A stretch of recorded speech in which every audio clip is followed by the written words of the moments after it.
So the meta question here is blue heart characteristics. And the whole idea here is that when I'm sitting in front of a potential entrepreneur, what am I looking for?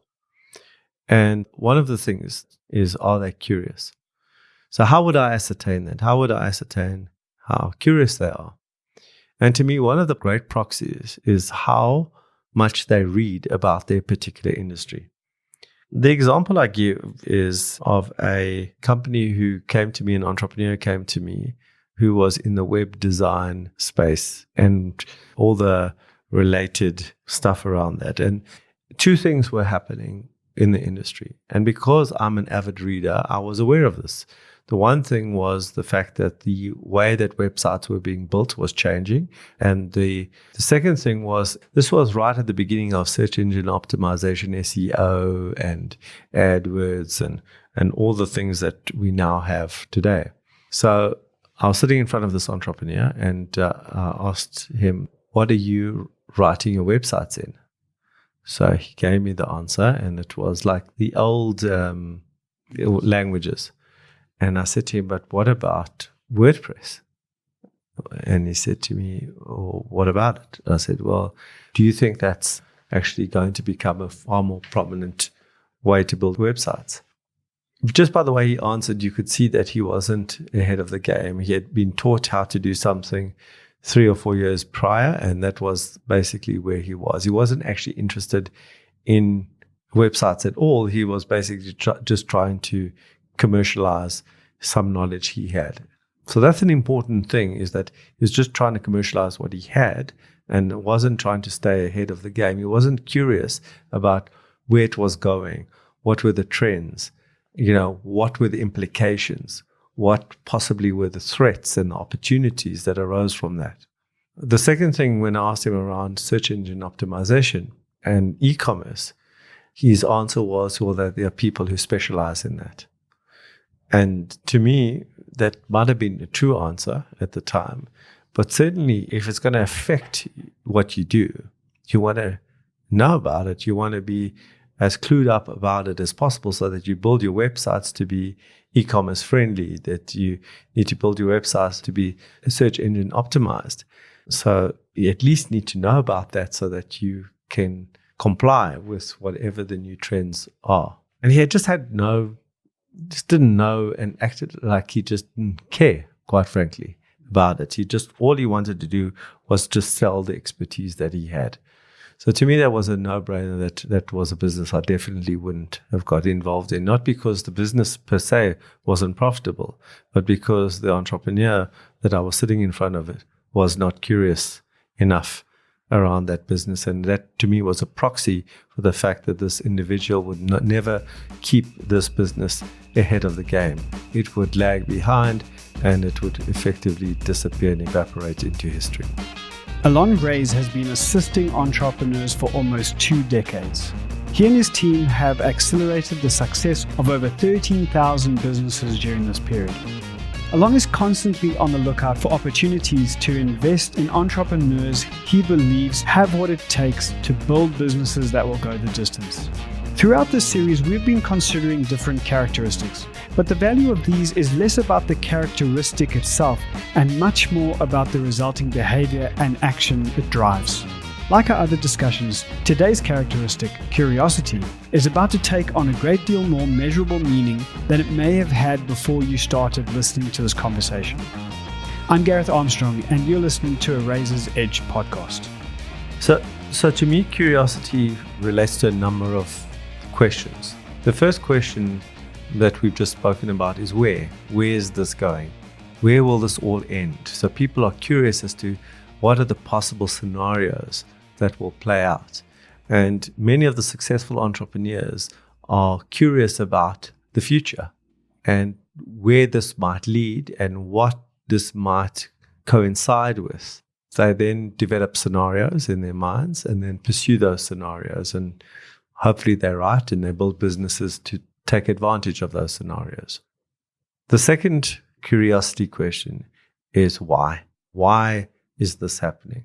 And so some people want to know, why did this happen in our industry? What were the causes of this? And so they try and understand the way that the different parts of the business interconnect and create a level of chemistry or cause and effect.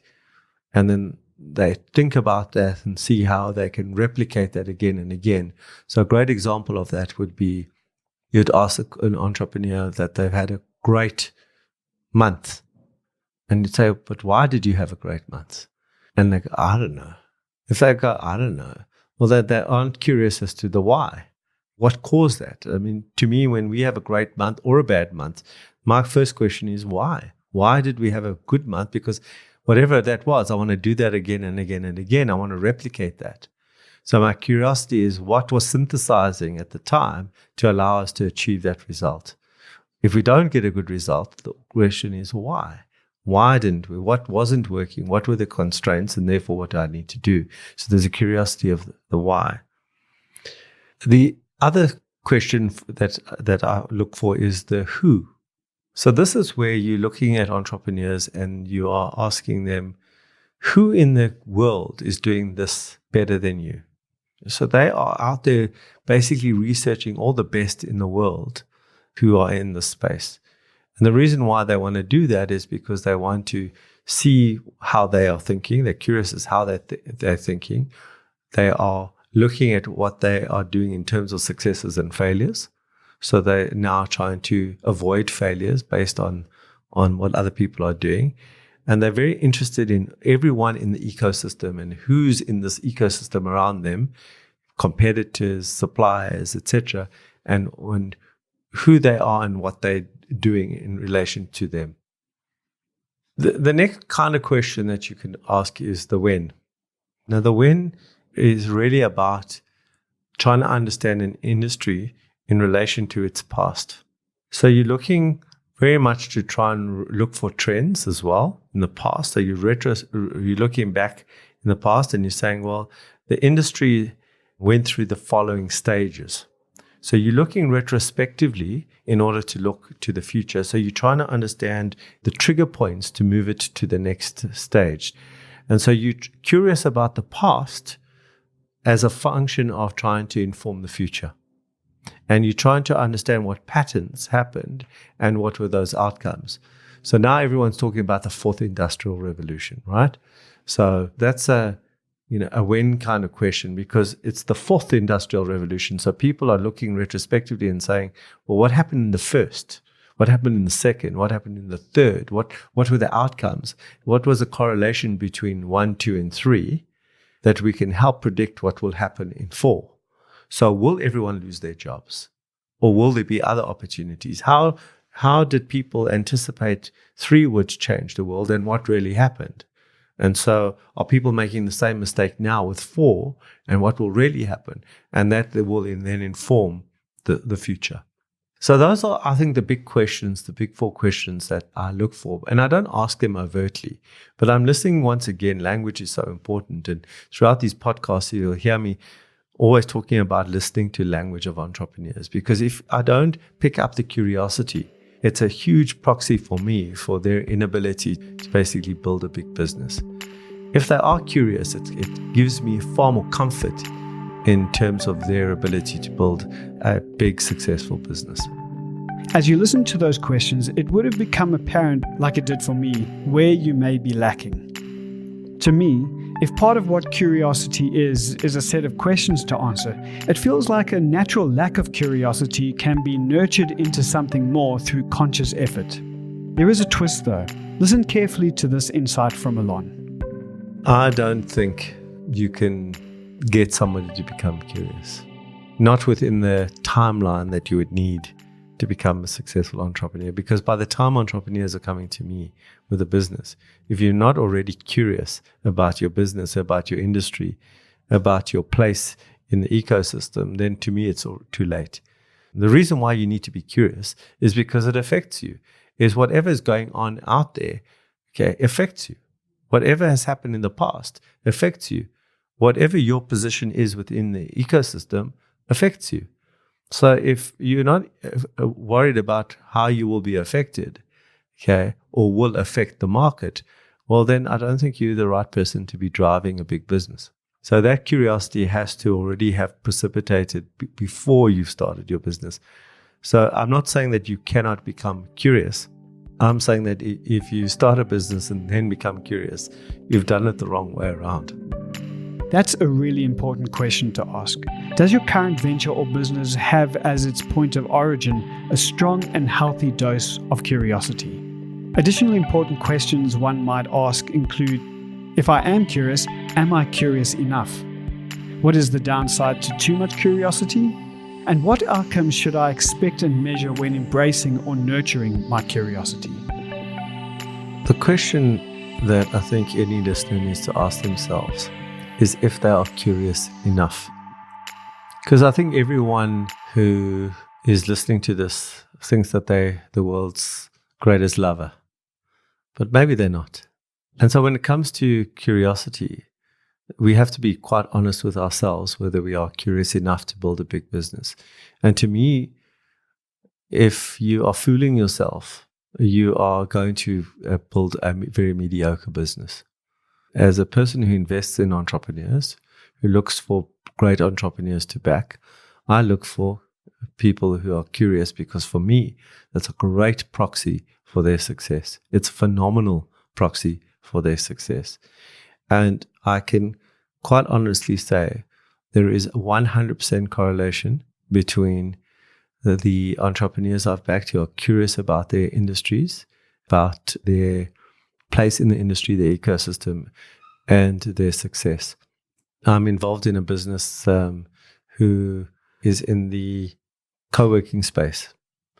And on a daily basis, this is no exaggeration, I get emails, WhatsApps from this individual about what's happening in the competitive environment, what's happening internationally.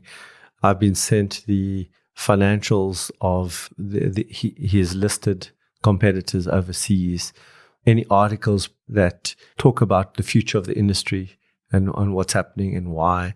And he's absolutely obsessed. I've actually curtailed him to only sending me 3 articles a week because it's just too much reading. But there could be a negative side to curiosity when it starts to govern you and starts to then direct you as opposed to inform you. And that's the dark side of curiosity. So that would quite clearly refer back to our previous podcast about internal versus external locus of control. If you're too obsessed about your competitors, if you're curious to the point where it starts to direct you completely, that's an external locus of control, and that's not a good thing. So you want curiosity to inform you, to give you data points, and then you still make your own way through that. It's not that you then go and copy, unless copying is the right strategy for you at the time. The other example I have of a curious set of entrepreneurs is in the edtech space, where these guys have analyzed their largest competitor, their journey, how they got there, the elements of their journey that were completely luck, which was, I thought, very interesting. In other words, not replicable. And then what's happened internationally in that industry and how that's informing where the South African industry might move to. They are completely au fait with the numbers, the technology that's being used, the partners in the ecosystem that were incorporated, and even all their mistakes that they made. The thing that we don't understand about curiosity is that it has to lead to action. So what I'm looking for as well is, what have you done with that information? You're curious, you work this out, but then what? And we will talk about action again and again, but action also relates to curiosity. Otherwise, you're just an intellectual and not really worth investing in. In a world filled with so much information, this guidance, these filters and parameters are so important. To conclude this podcast and conversation around curiosity, here's a final word from Allon. I'm banned from having an office with windows overlooking the front of the office, because I'll sit there working out who's coming, who's going. I always sit in a certain place in a board meeting so I can see out of the window to see what's going on. I want to know what's going on. So there's also a relationship between curiosity and internal locus of control, because you want controls in that you want to know what's going on to see what you can control and what you can't control in that environment, or whether you need to take action or not to take action. So curiosity is a little bit more broad than just a simple concept of I'm interested in stuff. It relates to my vision, it relates to my core competence, it relates to the way that you synthesize information. It relates to everything in your business, because curiosity is the tentacles that goes out into the world that brings back the information for you to then synthesize and then take action and do something about it. In the final episode of this Blue Heart series, we talk optimism and all that this characteristic offers. To make sure you don't miss it, subscribe via your favorite podcasting platform or go to Raizcorp.com and sign up for notifications and updates. My name is Gareth Armstrong, and once again, it has been a pleasure.